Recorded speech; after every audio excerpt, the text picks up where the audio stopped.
शराब के हवाले से बात करनी चाहिए, इधर उधर की बातें नहीं होनी चाहिए, ताकि यहाँ पर जो लोग आते हैं उनको उलूम आले मोहम्मद से आशनाई होनी चाहिए। क्योंकि मैंने कल भी अर्ज किया कि हमारे एक बुजुर्गवार, खुदा उनको गरीक रहमत करे, सैयद बुजुर्गवार, वो फरमाया करते थे कि हमारी मजालिस 3 हिस्सों पे होनी चाहिए। एक ये कि फरमान आले मोहम्मद बयान होने चाहिए, और साथ में शान आले मोहम्मद बयान होनी चाहिए, और आखिर पे अरमान आले मोहम्मद बयान होने चाहिए। क्यों? क्योंकि वो लोग कि जो मदारिस में तो नहीं जा सकते, वहां पर तो जानुए तलम्मुज़ नहीं टेक सकते, दरस आले मोहम्मद तो नहीं सीख सकते, ताकि इन मुहर्रम के अय्याम में कम अज कम खुतबा की गुफ्तगू से दीन आले मोहम्मद तो सीख पाए। और यही वजह है कि इस महफिल में, चूंकि मसाजिद कि वो हमारी इबादत की जगह है और ये भी इबादत की जगह है, लेकिन एक फ़र्क है, मसाजिद कि जो फ़कत मजहब शिया के साथ मखसूस हैं या मुसलमानों के साथ मखसूस हैं, गैर मुस्लिम उनमें कदम नहीं रख सकता। जिस तरह हिंदुओं का जो गुरुद्वारा वगैरह है उसमें गैर हिंदू दाखिल नहीं हो सकता, और इसी तरह जो ईसाइयों का इबादत खाना है गिरजा घर, उसमें गैर ईसाई कदम नहीं रख सकता, और इसी तरह जो यहूदियों की इबादत गाह है उसमें सिवाय यहूदियों के कोई और नहीं आ सकता। लेकिन ये इमाम बारगाह एक ऐसा इदारा है, एक ऐसी दरसगाह हुसैनी है कि जिसका किसी मुसलमान के साथ कोई ताल्लुक नहीं, किसी हिंदू के साथ कोई ताल्लुक नहीं, किसी गैर मजहब या इस्लामी मजहब वाले के साथ कोई ताल्लुक नहीं। जो भी इंसानियत के तकाजे पे पूरा उतरता है वो इस दीनी दरसगाह में आ सकता है। तो दोस्तान, चूंकि मैं एक तालिब इल्म हूं और पेश नमाज हूं और मदरसे का मुदर्रिस हूं, मुझसे और तो कोई बातें, कोई उम्मीद न रखो। मैं फकत तालिब इल्म होने के नाते आपको कुरान और आले मोहम्मद के फरमान से ही चंद चीजें बता सकता हूं। एक सलावत पर मोहम्मद वाले मोहम्मद।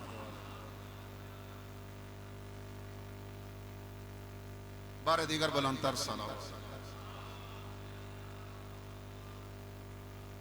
दुख्तर रसूल हजरत फातिमतुज़ ज़हरा सलामुल्लाह अलैहा का इरशाद है, बीबी इरशाद फरमाते हैं, 3 किस्म की ख़वातीन ऐसी हैं जो बगैर किसी हिसाब और किताब के जन्नत में दाखिल होंगे।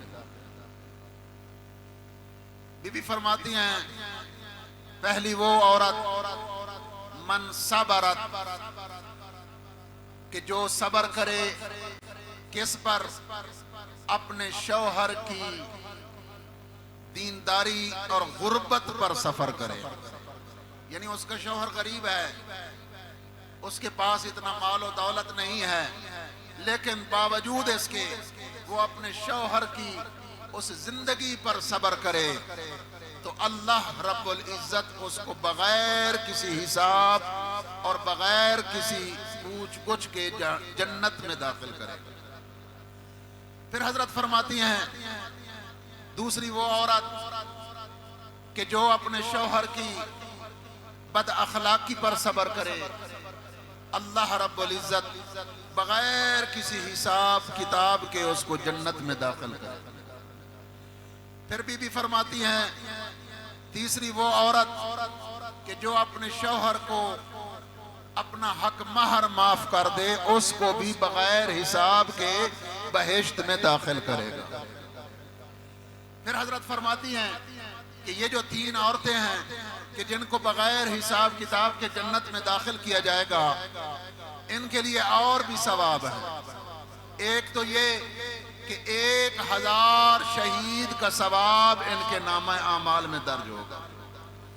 और एक साल की एक ऐसी इबादत कि दिन भर रोजे में हो और रात भर इबादत खुदा में मशगूल उसने गुजारी हो, ये सवाब हर एक के बारे में अल्लाह रब्बुल इज्जत उन्हें अता करेगा। दोस्तान, पैगंबर गिरामी इस्लाम ने इरशाद फरमाया कि ऐसी औरत कि जो अपने घर में, अपने शौहर के घर में घरेलू काम काज में मशगूल रहती है, अपने शौहर के घर में उस सेटिंग को तब्दील करके मसलन एक चीज को एक जगह से उठाकर दूसरी जगह पर रखती है, अल्लाह रब्बुल इज्जत उस पर अपनी नजर रहमत करता है। और फिर फरमाते हैं कि जिस पर अल्लाह रब्बुल इज्जत अपनी करम और रहमत की नजर करता है फिर उसको अजाब नहीं देता। तो जनाब उम्मे सलमा ज़ौजा रसूल ने अर्ज की, या रसूल अल्लाह, हमने देखा जिहाद है तो लोगों के लिए मुख्तलिफ किस्म के अच्छे अच्छे काम हैं, तो लोगों के लिए, मर्दों के लिए, हम औरतों बिचारियों के लिए क्या सवाब है? हमारे लिए तो किसी किस्म का इस तरह का कोई सवाब नहीं है। तो सुनोगे सैयदुल अंबिया ने क्या फरमाया, वमा यंतिकु अनिल हवा इन हुवा इल्ला वहयुन यूहा के मिस्दाक नबी ने इरशाद फरमाया, ऐ उम्मे सलमा, क्या तुम नहीं देखती अल्लाह रब्बुल इज्जत इरशाद फरमाता है कि जब भी कोई औरत हामला हो जाती है, जब तक वज़अ हमल नहीं करती तब तक अल्लाह रब्बुल इज्जत उसके जो दर्जात बुलंद करता है कि जब वज़अ हमल कर देती है अल्लाह रब्बुल इज्जत उसके सारे गुनाहों को माफ कर देता है। और फिर जब वो अपने बच्चे को दूध पिलाती है, जो ही एक मर्तबा बच्चे को दूध पिलाती है, जितने घूंट बच्चा दूध पीता है, हर घूंट के बदले उसको जो सवाब मिलता है, गोया हजरत इस्माइल अलैहिस्सलाम की नस्ल से गुलामों को उसने राह खुदा में आजाद किया। और फिर जब दूध पिलाकर वो औरत फारिग हो जाती है, बच्चा सीर हो जाता है, दूध पी लेता है, तो अल्लाह का एक फरिश्ता है जो उस खातून के पहलू पर थपकी मार कर कहता है, ऐ कनीज़े खुदा, अल्लाह ने तेरे सारे गुनाहों को माफ कर दिया, अब जो कुछ करना है वो तूने नए सिरे से करना है। दोस्तान, ये आले मोहम्मद के बताए हुए वजीफे, ये आले मोहम्मद की बताई हुई बातें जो हमारी खानवादगी जिंदगी के लिए बेहतरीन मशाले राह हैं। क्योंकि जिस तरह पैगंबर इस्लाम का फरमान है, इन्नमा बुइस्तु लिउतम्मिम मकारिमल अखलाक, कि मैं मोहम्मद मुस्तफ़ा मकारिम अखलाक की तकमील के लिए मबऊस हुआ हूँ। ये फ़कत हज़रत मोहम्मद मुस्तफ़ा की ज़ात के साथ ख़ास नहीं है, ये आइम्मा हुदा अलैहिमुस्सलातु वस्सलाम के साथ ख़ास है, ये 14 मासूमीन के साथ ख़ास है। क्या आप अभी हदीस किसा की तिलावत नहीं सुनी कि इस हदीस किसा में किस तरह बीबी नकल करती हैं कि मेरे बाबा घर में तशरीफ फरमा हुए, मुझ पर सलाम किया और चादर जमानी लेकर ओढ़ के सो जाते हैं। थोड़ी देर गुजरती है, हसन आते हैं, यूं ही दाखिल हुए, मुझ पर सलाम किया और फिर फरमाया, इन्नी अशुम्मु इंदक राइहतन तय्यबा, मैं इस घर में अपने गोया नाना मोहम्मद मुस्तफ़ा की खुशबू सूंघता हूँ। फिर हुसैन आए, वो भी इसी तरह किया और दोनों चादर के नीचे जमा हो गए। तो गोया ये वाकया हमें इस बात की तरफ मुतवज्जे करा रहा है, ये आले मोहम्मद चाहे छोटे हैं, चाहे बड़े हैं, चाहे जो भी हैं, ये सब हमारे लिए बेहतरीन नमूना अमल हैं। इनके बच्चे भी जब घर में तशरीफ फरमा होते हैं, अगरचे सिन इनका 4 या 5 साल है, लेकिन घर में दाखिल होते वक्त अपने वालिदैन पर सलाम करते हैं। और ये गोया हमारे लिए बेहतरीन नमूना अमल है, मुसलमानों के बच्चों के लिए क़यामत तक के लिए बेहतरीन नमूना अमल हैं। ऐ मुसलमानों के बच्चे, अगर चाहते हो कि हम आले मोहम्मद के सही पैरोकार बने तो फिर इनकी सुन्नत को अपनाओ, यही तुम्हारे लिए बेहतरीन रास्ता है। एक सलावत पर मोहम्मद व आले मोहम्मद। दोस्तान अजीज, सैयदुल अंबिया का फरमान है, सूरह नूर जो कुरान मजीद के अंदर है, इस सूरह नूर की तालीम अपनी बच्चियों को दिलवाओ। ये सैयदुल अंबिया का फरमान है। अगर किसी चीज की तालीम दिलवाना चाहते हो तो हजरत फरमाते हैं अपनी बेटियों को फकत सूरह नूर की तालीम दिलवाओ। ये सूरह नूर तेरी बेटियों को दीनदार भी बनाएगी और पर्दादार भी बनाएगी और बताएगी कि किस तरह जिंदगी गुजारनी है, जिंदगी के ढंग सिखाएगी। और हजरत का फरमान है और इमाम जाफर सादिक अलैहिस्सलातु वस्सलाम का भी फरमान है, जिस घर में 40 दिनों तक सूरह नूर की तालीम तिलावत होती है, उस घर में कभी भी एक तो रिज़्क़ की कमी नहीं होती और दूसरा घर वाले कभी गुनाह नहीं करते। अल्लाह रब्बुल इज्जत 70,000 फरिश्तों को उन पर मुकर्रर करता है कि उनकी खवातीन को गुनाहों से महफूज रखते हैं। दोस्तान, इसी सूरह नूर में आयात मजीदा का अगर मुतालिया किया जाए तो यहाँ पर एक बात यह भी देखने को मिलती है कि मसलन हम तो यही कहते हैं और सुनते हैं कि मर्द कुछ ऐसे हैं कि जो औरतों के लिए नामहरम हैं, लेकिन अल्लाह का कुरान और हबीब खुदा का फरमान कुछ और भी बातें हमें बताता है। वो ये है कि फकत मर्द औरतों के लिए नामहरम नहीं है, कुछ औरतें भी हैं जो औरतों के लिए नामहरम हैं। तवज्जो फरमाते पे हो। कुछ ऐसी औरतें भी हैं कि जो बाज औरतों के लिए नामहरम हैं। ये ना कहना कि शायद मौलवी है भूल रहा होगा, नहीं, वो कौन सी औरतें हैं कि जो औरतों के लिए नामहरम होती हैं। हजरत फरमाते हैं वो औरत कि जो बद किरदार है, अपने घर में अपनी बच्चियों के साथ उसकी मुलाकात न करा। क्यों? जब वो तेरे घर में दाखिल होगी तो फिर अपने साथ फसाद को लेकर भी आएगी। कुछ ऐसी औरतें कि जिनका शेवा फकत और फकत नमामी होता है, यानी जुगलखोरी होता है, इधर की सुन के उधर करना, उधर की सुन के फिर उधर करना, और साथ में माशाल्लाह तस्बीह भी उठाए हुए होते हैं बाज लोग, और बगल में एक कैंची भी छुपाए हुए होते हैं कि मसलन दो दोस्तों को यानी ऐसी कैंची डालना कि उनमें इतना इफ्तिराक हो जाए कि कभी वो मिल बैठ न पाए। दो भाइयों के दरमियान जुदाई डाल देना, या मसलन एक ऐसी औरत कि जिस बदबख्त का काम फकत और फकत यही होता है कि आकर शैतानगी करनी होती है कि देख अड़ी ये तेरे जुआन तेरे वास्ते सूट घिन आया है, वल जेड़ा तेरी अम्मा वास्ते की दस बुढ़ी आई उनके वास्ते तेरे को अच्छा सूट घिन आया है। वल भेण कुआरियास उनके वास्ते भी सूट चंगा घिन आया, लेकिन तेरे वास्ते जेड़ा सूट घिन आया वो चंगा नहीं। ये तो बदबख्त आख के टुर वही सी, लेकिन नतीजा क्या निकल सी? नतीजा मार कुटाई, झगड़ा, फसाद, हस्ती बस्ती, उन्होंने जिंदगी अग दे विच जल के राख हो वही सी। वत टुरे वदे हो सिनसाई कोई तवीज दियो। सलवात पर मोहम्मद वाले मोहम्मद। अगर गल चंगी न लगती पई होवे तो मैं छोड़ दे, बारे दिगर बुलंदतर सलावात। दोस्तान,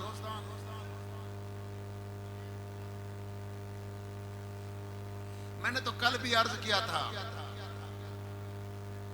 कि ये सेहर, जादू, ये जादू टोना ये सैयदुल अंबिया ने फरमाया है 9 अदद गुनाह ऐसे हैं कि जो गुनाह कबीरा शुमार होते हैं। कुछ जबान के गुनाह हैं, कुछ पेट के, कुछ हाथ पांव के। तो उनमें से एक गुनाह जो जबान के गुनाहों में शुमार होता है वो जादू है, सेहर है।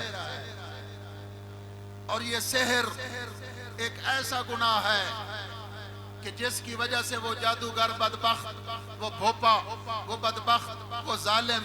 और हजरत ने ये भी साथ में फरमाया है अगर मुशरिक और एक जादूगर इकट्ठे बैठे हों, तुझे हुक्म मिले, तलवार दी जाए कि इनमें से एक का सर तन से जुदा करो, तो हजरत फरमाते हैं उस मुशरिक को छोड़ देना, लेकिन उस जादूगर का सर तन से जुदा कर देना। पूछा गया क्यों? फरमाते हैं इसलिए ये जो मुशरिक है ये फकत अपनी जात के साथ इसका शिर्क मरबूत है, लेकिन ये जो जादूगर है ये नस्लों को बर्बाद कर रहा है, ये फैमिलियों को बर्बाद कर रहा है। तो दोस्तान, चेबसा यही जो जादूगर बदबख्त है, गोया जो इसके पास हम जाते हैं तो गोया ये तावीज, भाई रिज़्क देने वाला है अल्लाह, औलाद देने वाला है अल्लाह, फिर देकर लेने वाला है अल्लाह, और फिर न देने वाला भी है अल्लाह। लेकिन हम कौन होते हैं कहें जी कि अल्लाह ने तो इतनी औलादें लिखी थी, लेकिन इस बदबख्त ने फलां से तावीज लिया है जिसकी वजह से मुझे औलादें नहीं मिल रही। बदबख्त तू है, अल्लाह ने तुझे आकर बताया है कि मैंने तेरी इतनी औलादें लिखी थी। सलवात पर मोहम्मद वाले।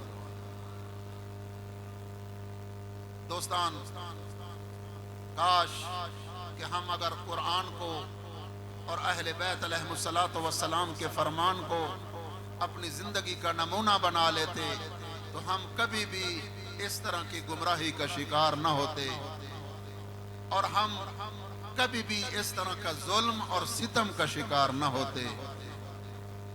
दुनिया वाले तरक्की कर रहे हैं और हम मुसलमान तनज़ली पे तनज़ली कर रहे हैं। इसकी मेन वजह यही है कि जो अल्लाह के हबीब ने हमें उसूल जिंदगी बताए थे, उन उसूल से हम दूर हैं। एक बार फिर भी सलवात पर मोहम्मद वाले।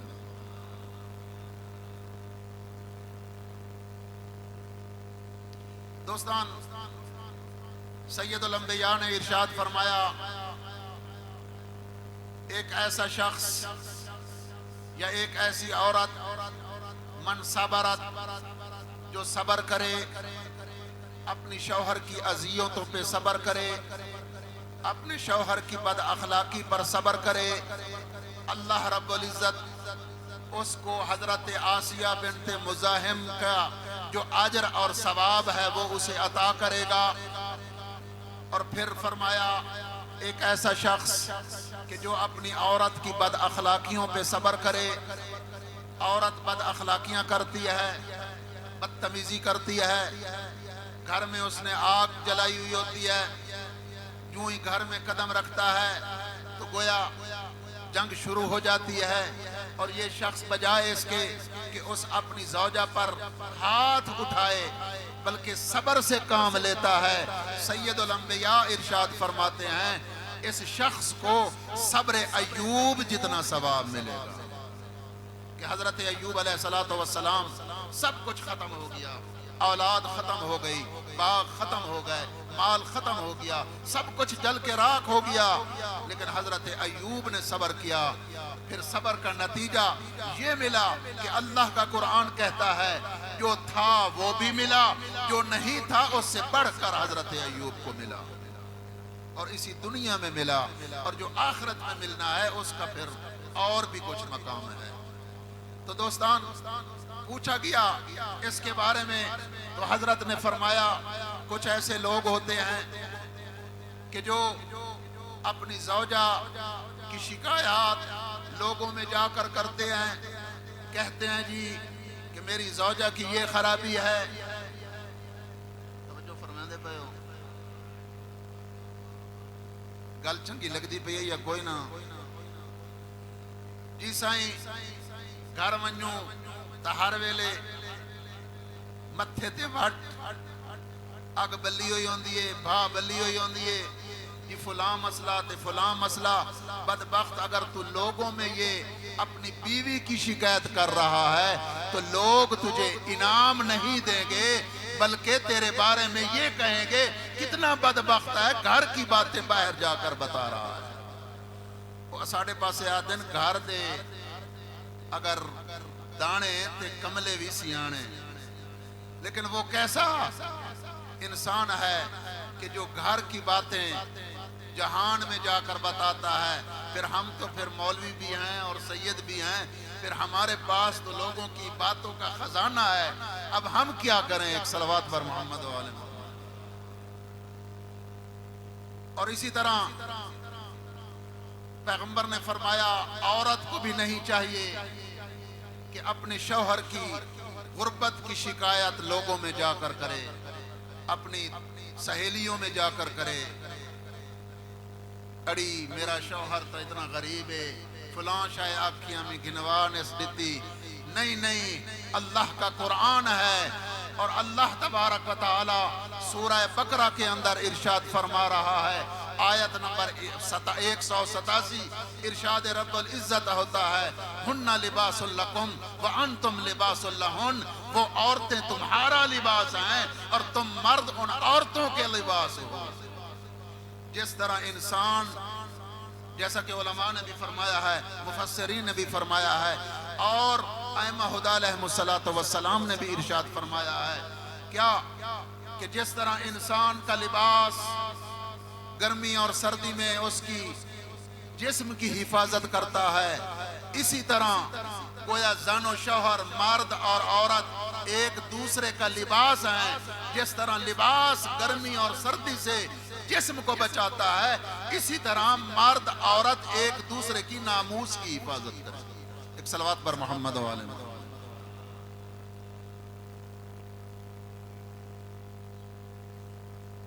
बार दीगर बुलंदतर सलावत।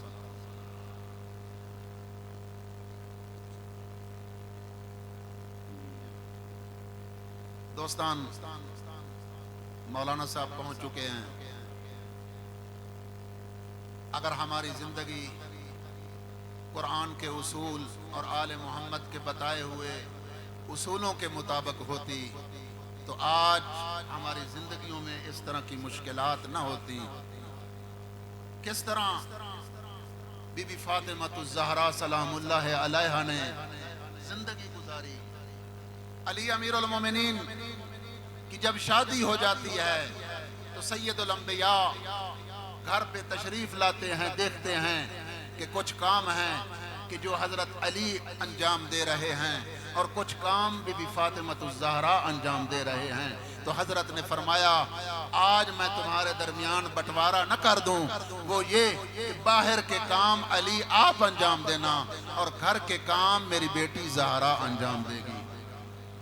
दोस्तों, फिर जिंदगी कैसे गुजरी कि यही बीबी फातिमातुज़ ज़हरा जब दुनिया से रुखसत हो जाती हैं, तो जब इस दुनिया से जा रही होती हैं तो अली अमीरुल मोमिनीन ज़हरा मर्जिया के सामने जब आकर बैठते हैं तो बीबी ने कहा, या अली मेरी चंद वसीयतें हैं और मेरी चंद बातें हैं। जो बातें बीबी ने की थी उनमें से एक बात ये भी थी कि या अली मैंने अपनी जिंदगी आपके साथ गुजारी है, अगर इस वक्त में मुझसे कोई भूल चूक हो गई हो तो अली मुझे माफ करना। या अली अगर मैंने तुम्हारी सही खिदमत नहीं कर सकी मैं तो या अली मुझे माफ करना। या अली अब मैं इस दुनिया से जब चली जाऊंगी तो कभी कभी वक्त निकाल पर मेरी कब्र पर आना। क्यों? इसलिए कि कुरान मजीद की तिलावत करना मैं कुरान से बहुत ज़्यादा उन्स रखती हूँ। अला लानतुल्लाहि अलल कौमिज़ ज़ालिमीन व सयअलमुल लज़ीना ज़लमू अय्य मुनक़लिबिन यन्क़लिबून।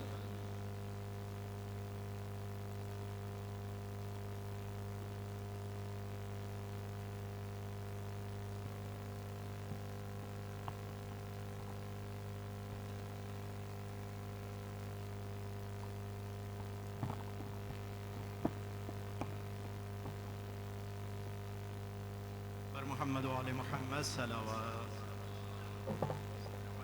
मुहम्मद व आले बार दीगर बावाज़ बुलंद सलावत मुहम्मद व आले मुहम्मद व अज्जिल फरज अज़दराने मज़लूम करबला पुरसदाराने मौला इमाम अली मकाम इमाम मज़लूम करबला इमाम हुसैन अलैहिस्सलातु वस्सलाम, आप मोमिनीन का इस वक्त इस बारगाह में जमा होना परवरदिगार आलम मोहम्मद वाले मोहम्मद के सदक़े में अपनी बारगाह में मंजूर व मकबूल फरमाए। आप सबकी हाजात को अपनी बारगाह में मंजूर व मकबूल फरमाए। जो जो हाजात लेके आए हैं परवरदिगार आलम इन अयाम के सदक़े में जो मरीज़ हैं उनको शिफ़ाए कामिला कुल्ली अता फरमाए। जो औलाद नरीना के ख्वाहिशमंद हैं परवरदिगार आलम उनको